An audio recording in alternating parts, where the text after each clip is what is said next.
नमस्कार मित्रांनो, स्वागत आहे आपल्या सर्वांचंच पुन्हा एकदा आपल्या YouTube चॅनलमध्ये। आणि आज आपण बोलणार आहोत ते सिडकोने जो ई ऑक्शन प्रक्रियेमध्ये जो गोंधळ घातला होता त्या विषयावरती। आणि या विषयावरती सिडकोकडून अजूनही काहीही प्रतिक्रिया देण्यात आलेली नाहीये। आणि त्याच विषयावरती हिंदुस्तान टाइम्समध्ये न्यूज आर्टिकलही आले आहे आणि तेच मी तुम्हाला या व्हिडिओमध्ये दाखवणार आहे। आणि त्या आर्टिकलमध्ये ज्या ज्या गोष्टी दिल्या गेल्या आहेत आपण त्या सर्व गोष्टी बघणार आहोत। आणि या शॉपच्या ई ऑक्शन आणि बिडिंगची जी प्रक्रिया आहे ती त्या ॲडव्हर्टाइजमेंटनुसार जी शॉपची ॲडव्हर्टाइजमेंट निघाली होती सिडकोकडून, त्या ॲडव्हर्टाइजमेंटनुसार 14 एप्रिलला हे ई ऑक्शन पार पडणार होते आणि 15 एप्रिलपर्यंत रिझल्ट हा येणार होता। बट तसं काही झालं नाही आहे। आणि त्याचबरोबर त्यांनी डेट पुढे ढकलत इलेक्शन किंवा अजून काही रिझन्स देऊन ती डेट पुढे ढकलली गेली आणि ती डेट ही 22 मेपर्यंत पोचली। आणि 22 मेला जेव्हा ई ऑक्शन प्रक्रिया आली तेव्हाही आपल्याला माहीत आहे की ती साईट सिडकोची तो लोड घेऊ शकली नाही आणि ती साईट क्रॅश झाली आणि कोणालाही बिडिंग करता आली नाही। आणि याच रिझनने सिडकोने ती डेट अजून पुढे ढकलली आहे आणि पुढची डेट कधी असणार आहे याबद्दल काहीही अजूनपर्यंत सिडकोकडून अपडेट सिडकोने केला नाहीये। तर सर्वप्रथम आपण बघूया की हिंदुस्तान टाइम्समध्ये जे न्यूज आर्टिकल आले आहे त्यामध्ये काय दिले गेले आहे। तर तुम्ही या आर्टिकलमध्ये बघू शकतात की या आर्टिकलमध्येही त्याच गोष्टींचा उल्लेख केला गेला आहे, जसं की 5 वाजता ही साईट बंद झाली आहे आणि सिडकोने बऱ्याच काळापासून लोकांना तात्काळ ठेवलं आहे।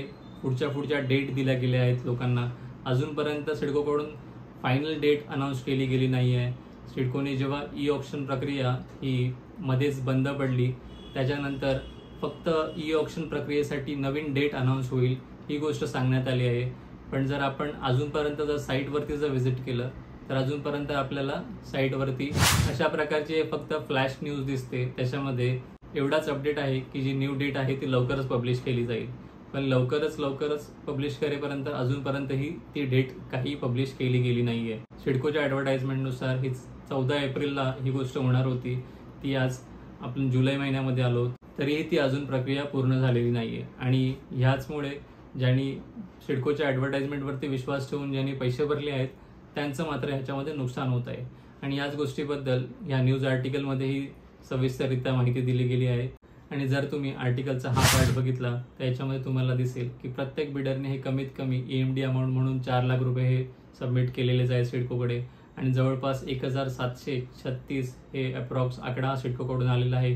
एवढ्या बिडर्सने आणि म्हणजे एवढ्याच ॲप्लिकंटने ॲप्लिकेशन हे दिलेली आहे आणि त्याचा अंदाजे कमीत कमी हा 70 करोडपर्यंतचा अमाऊंट ही सिडकोकडे आहे। आणि इतकी मोठी अमाऊंट ही सामान्य जनतेची अमाऊंट घेऊन सिडको मात्र त्याच्यावरती काही प्रतिक्रिया देत नाही।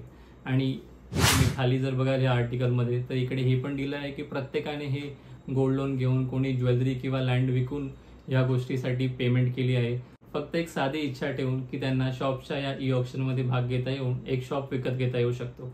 बट मात्र सिडकोला सामान्य जनतेची काहीही पडलेली इथे दिसत नाहीये। तर आपण ह्याच आर्टिकलमध्ये जर पुढे बघितलं तर याच आर्टिकलमध्ये तुम्ही जर बघितलं तर तुम्हाला दिसेल की काही लोकांनी ही सिडकोच्या विरुद्ध मोर्चा काढून किंवा त्यांच्या विरुद्ध कोर्टात जाण्याचीही तयारी दर्शवली आहे।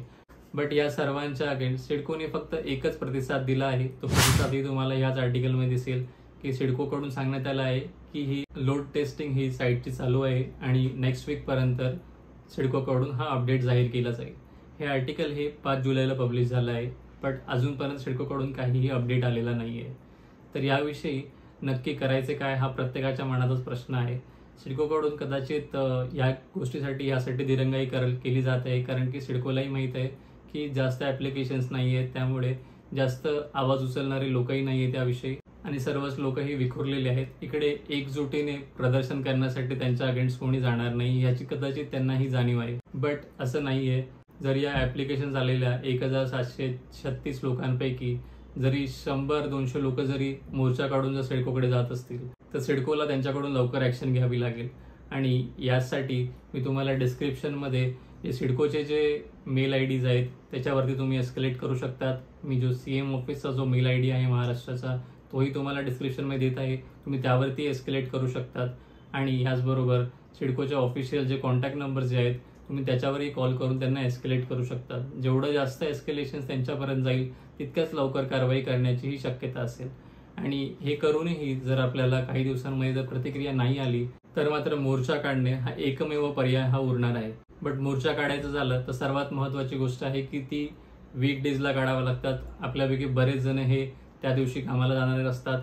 त्यामुळे जर अजून काही दिवसामध्ये जर सिडकोकडून काही अनाउन्समेंट नाही झाली याविषयी आणि तुमची इच्छा असेल की आपण हा मोर्चा काढावा यांच्या अगेन्स्ट, तर नक्कीच कमेंटमध्ये त्याविषयी पॉझिटिव्ह तुम्ही गोष्ट लिहू शकतात.